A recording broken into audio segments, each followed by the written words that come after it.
Hi friends, welcome to Swapna vlogs. Latest and trending updates are here. ఈ వీడియోలో మనం కపిలేశ్వర స్వామివారి ఆలయం గురించి తెలుసుకుందాం. తిరుపతి వెళ్ళిన ప్రతి ఒక్కరూ ఖచ్చితంగా దర్శించుకోవాల్సిన ఆలయం ఇది. తిరుపతి కొండ కింద అలిపిరి మెట్ల మార్గం నుండి 2 నుండి 3 కిలోమీటర్ల దూరంలో ఈ ఆలయం ఉంది. ఈ లొకేషన్ చూస్తున్నారు కదా, కొండల మధ్యలో నీటి జలపాతాలతో అలరారుతున్న ప్రకృతిలో పక్షుల కిలకిలా రావాలతో ఎంత అద్భుతంగా ఉందో కదా ఈ ప్రదేశం. కపిల అనే మహర్షి ఆ పరమశివుని కోసం తపస్సు చేయగా ఆ పరమశివుడు ఆ కపిల మహర్షి యొక్క తపస్సుకు మెచ్చి స్వయంభూగా వెలిసినట్లు ఇక్కడ స్థల పురాణాలు చెప్తున్నాయి. అందుకుగాను ఆ స్వామికి కపిలేశ్వర స్వామి అని, ఈ ప్రదేశానికి కపిల తీర్థం అనే పేరు వచ్చింది. నిర్మలమైన మనస్సుతో ఇక్కడ ఉండే శివనామ స్మరణను వినండి, ఎంత అద్భుతంగా అనిపిస్తుందో కదూ. కపిలేశ్వర స్వామి స్వయంభూగా వెలిసిన లింగాన్ని చూడటానికి 2 కళ్ళు సరిపోవు, అంత అద్భుతంగా ఉంటుంది. లోపల వీడియోస్ కానీ ఫొటోస్ కానీ ఎలో లేవు, అందుకోసమనే నేను మీకోసం షూట్ చేయలేకపోయాను. ఒక్కసారి ఆ టెంపుల్ కట్టడం చూడండి, ఎంత అద్భుతంగా ఉందో. శిలా విగ్రహాలు, గోవింద నామాలు, మన ఇండియన్ ఆర్కిటెక్చర్ ముందు ఏవీ సరితూగవు.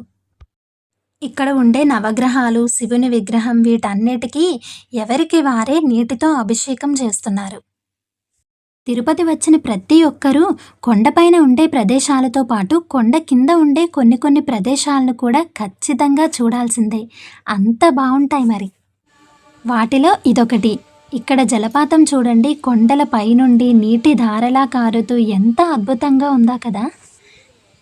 నేనైతే ఇక్కడికి రావడం ఇదే మొదటిసారి, కానీ నిజంగా ఇది నా ఫేవరెట్ ప్లేస్ అయిపోయింది. ఒక్కసారైనా సంవత్సరానికి రావాలి అనిపించేంత అద్భుతంగా ఉంది. ఎంతైనా ప్రకృతిని ఇష్టపడని వారెవరుంటారు చెప్పండి.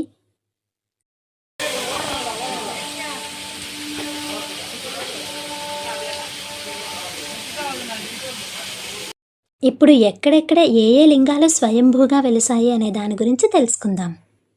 శ్రీ విశ్వనాథం విశ్వేశ్వర లింగము, కాశీ అంటే వారణాసి, ఉత్తరప్రదేశ్.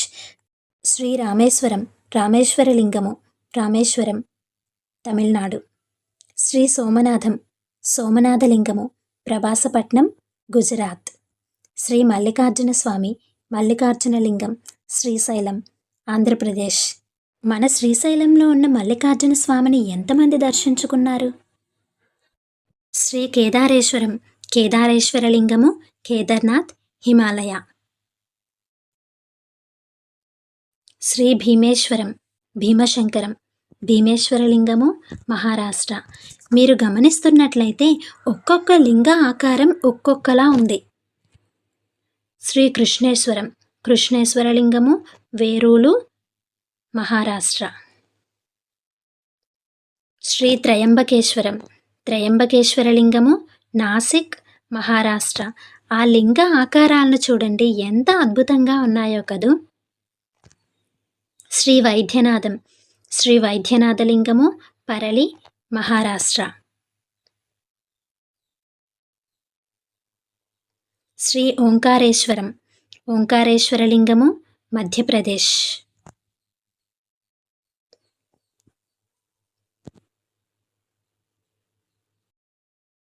శ్రీ మహాకాళేశ్వరం మహాకాళేశ్వర లింగము, ఉజ్జయిని, మధ్యప్రదేశ్. శ్రీ నాగేశ్వరం నాగేశ్వర లింగము, ద్వారకా వద్ద, గుజరాత్. చూస్తున్నారు కదా, ఒక్కొక్క లింగం ఒక్కొక్క చోట స్వయంభూగా వెలిసినది. తిరుపతి వెళ్తే ఖచ్చితంగా విజిట్ చేయవలసిన కొన్ని ప్రదేశాలు, కొండపై నుండే 7 స్థలాలు, స్వామివారి దర్శనం, ఇవన్నీ సింపుల్గా ఎలా అవ్వాలి అనేది ఫుల్ లెంత్ వీడియో అప్లోడ్ చేస్తాను. అంతవరకు మన ఛానల్ని సబ్స్క్రైబ్ చేసుకోండి. వీడియో నచ్చితే లైక్ చేసి మీ ఫ్రెండ్స్ అండ్ ఫ్యామిలీకి షేర్ చేయండి. Thank you. Don't forget to subscribe.